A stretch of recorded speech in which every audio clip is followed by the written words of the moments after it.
Baghdad کا شہر اپنی شان و شوکت کے لیے مشہور تھا۔ بلند مینار، وسیع بازار، علم کے مراکز اور انصاف کی عدالتیں اس شہر کی پہچان تھیں۔ مگر ان سب میں ایک نام ایسا تھا جس کا ذکر احترام کے ساتھ کیا جاتا تھا۔ وہ نام تھا قاضی عبدالسلام۔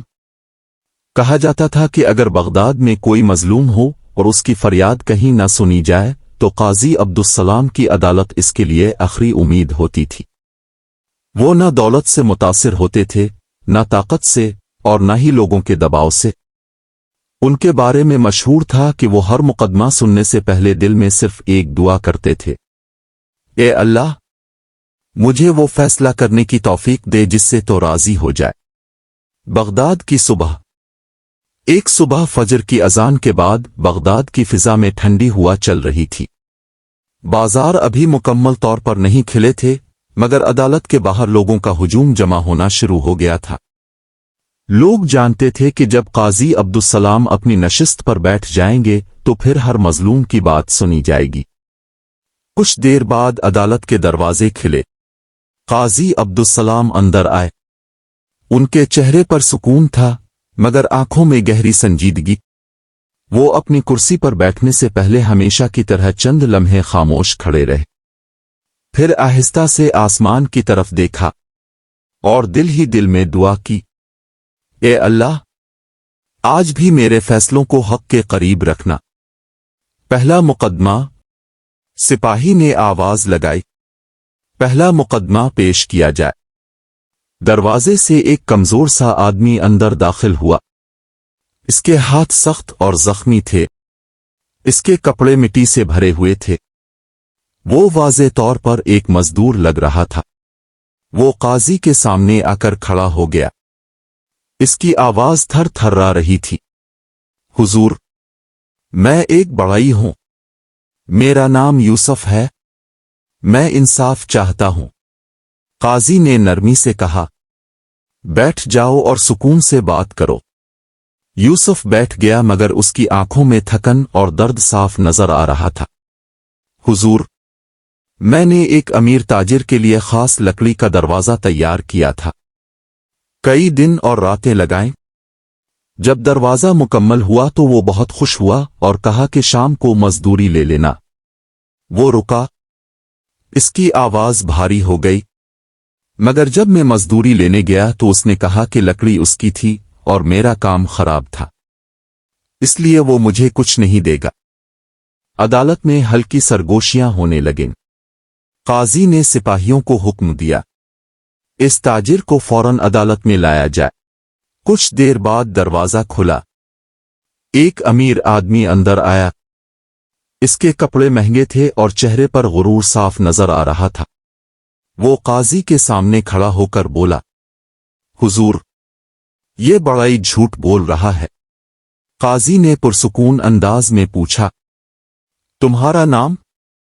حسن بن خالد۔ اور تم کیا کہتے ہو؟ تاجر بولا، لکڑی میری تھی، اس نے دروازہ خراب بنا دیا، میں نے اسے کام چھوڑنے کو کہا تھا، مگر اب یہ جھوٹی مزدوری مانگ رہا ہے۔ قاضی خاموشی سے دونوں کو دیکھتے رہے۔ عدالت میں مکمل سکوت تھا۔ پھر قاضی نے پوچھا، وہ دروازہ کہاں ہے؟ تاجر بولا، میرے گھر لگا ہوا ہے۔ قاضی نے حکم دیا، کل وہ دروازہ عدالت میں لایا جائے، فیصلہ اس کے سامنے ہوگا۔ اگلی صبح عدالت پہلے سے زیادہ بھری ہوئی تھی۔ سب جاننا چاہتے تھے کہ قاضی اس مسئلے کو کیسے حل کریں گے۔ دروازہ عدالت کے درمیان رکھ دیا گیا۔ قاضی آہستہ آہستہ اس کے قریب گئے۔ انہوں نے لکڑی پر ہاتھ پھیرا، پھر اس پر ہلکی سی ضرب لگائی۔ لکڑی سے ایک خاص خوشبو اٹھنے لگی۔ قاضی نے بڑائی سے پوچھا، یہ لکڑی کہاں سے لائے تھے؟ یوسف فوراً بولا، شمالی جنگل سے حضور، وہاں کی لکڑی میں یہی خوشبو ہوتی ہے۔ قاضی نے تاجر سے پوچھا، اور تمہاری لکڑی کہاں کی تھی؟ تاجر کچھ دیر خاموش رہا، پھر بولا، جنوبی صحرا کی۔ قاضی مسکرائے، پھر اعلان کیا، جنوبی صحرا کی لکڑی میں یہ خوشبو نہیں ہوتی۔ عدالت میں سرگوشیاں ہونے لگیں۔ قاضی نے فیصلہ سنایا، یہ لکڑی بڑائی کی ہے اور دروازہ بھی اسی کی محنت کا نتیجہ ہے، لہذا مزدوری فوراً ادا کی جائے۔ بوڑھا بڑائی رونے لگا، حضور، آپ نے میرا حق بچا لیا۔ قاضی نے آہستہ سے کہا، میں نے نہیں، تمہاری محنت نے۔ یہ تھا پہلا امتحان عقل کا۔ کچھ دن بعد ایک نیا مقدمہ آیا۔ ایک نقاب پوش عورت عدالت میں داخل ہوئی۔ اس کے ساتھ ایک امیر آدمی تھا۔ عورت نے کہا، حضور، یہ شخص میرا باغ چھیننا چاہتا ہے۔ آدمی فوراً بولا، یہ جھوٹ بول رہی ہے، اس نے مجھے باغ بیچا تھا، میرے پاس گواہ بھی ہیں۔ دو آدمی آگے آئے اور اس کے حق میں گواہی دی۔ قاضی نے عورت سے پوچھا، کیا تمہارے پاس کوئی ثبوت ہے؟ عورت کی آنکھوں میں آنسو آ گئے، میرے پاس صرف اللہ ہے۔ عدالت میں خاموشی چھا گئی۔ قاضی گہری سوچ میں پڑ گئے۔ پھر انہوں نے ایک عجیب سوال پوچھا، جب تمہارے والد نے یہ باغ لگایا تھا تو پہلا درخت کون سا تھا؟ عورت فوراً بولی، انار کا درخت، میرے والد کہتے تھے انار برکت کی علامت ہے۔ قاضی نے آدمی سے پوچھا، اور تم نے باغ کب خریدا تھا؟ وہ بولا، 2 سال پہلے۔ قاضی نے سپاہیوں کو حکم دیا، باغ جا کر دیکھو۔ جب سپاہی واپس آئے تو انہوں نے بتایا، انار کا درخت بہت پرانا ہے، کم از کم 10 سال پرانا۔ قاضی نے فیصلہ سنایا، باغ عورت کا ہے۔ عورت سجدے میں گر گئی۔ یہ تھا دوسرا امتحان ایمان کا۔ تیسرا مقدمہ سب سے مشکل، مگر اصل امتحان ابھی باقی تھا۔ ایک رات عدالت کے دروازے پر شور مچ گیا۔ سپاہی ایک نوجوان کو پکڑ کر لائے، اس کے ہاتھوں پر خون لگا ہوا تھا۔ حضور، یہ قاتل ہے۔ نوجوان نے فوراً کہا، میں قاتل نہیں ہوں۔ قاضی نے پوچھا، پھر خون کیوں لگا ہے؟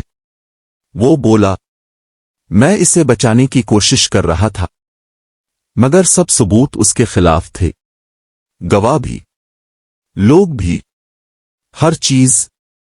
عدالت میں سب کو یقین تھا کہ وہ قاتل ہے، مگر قاضی عبدالسلام خاموش تھے۔ انہوں نے آہستہ سے کہا، کیا کسی نے قتل ہوتے دیکھا؟ سب خاموش ہو گئے۔ کچھ دیر بعد مقتول کا نوکر پکڑ کر لایا گیا۔ وہ ڈرا ہوا تھا۔ قاضی نے کہا، سچ بولو۔ وہ رو پڑا، میں نے قتل نہیں کیا، مگر میں وہاں تھا۔ مقتول اپنے بھائی سے لڑ رہا تھا، دھکا لگا اور وہ گر کر مر گیا۔ عدالت میں سناٹا چھا گیا۔ قاضی نے کہا، یہ قتل نہیں، حادثہ تھا۔ پھر انہوں نے فیصلہ سنایا، مگر سچ چھپانا بھی جرم ہے۔ قاضی کی آخری رات۔ اس رات قاضی عبدالسلام بہت دیر تک جاگتے رہے۔ انہوں نے قرآن کھولا، پھر آسمان کی طرف دیکھا، اے اللہ، اگر میں نے انصاف میں غلطی کی ہو تو مجھے معاف کر دینا۔ اگلی صبح لوگ عدالت پہنچے، مگر آج کچھ مختلف تھا۔ قاضی عبدالسلام اپنی کرسی پر بیٹھے تھے، مگر ان کی آنکھیں بند تھیں۔ ان کے ہاتھ میں قرآن تھا، اور ان کی روح اپنے رب کے پاس جا چکی تھی۔ میز پر ایک کاغذ رکھا تھا، اس پر لکھا تھا، انسان کے 3 امتحان ہوتے ہیں، عقل، ایمان اور انصاف۔ جو ان تینوں میں کامیاب ہو جائے وہ اللہ کے قریب ہو جاتا ہے۔ بغداد کے لوگ دیر تک روتے رہے، مگر اس دن کے بعد شہر کی ہر عدالت کے دروازے پر ایک جملہ لکھ دیا گیا، جہاں عقل رک جائے وہاں ایمان رہے۔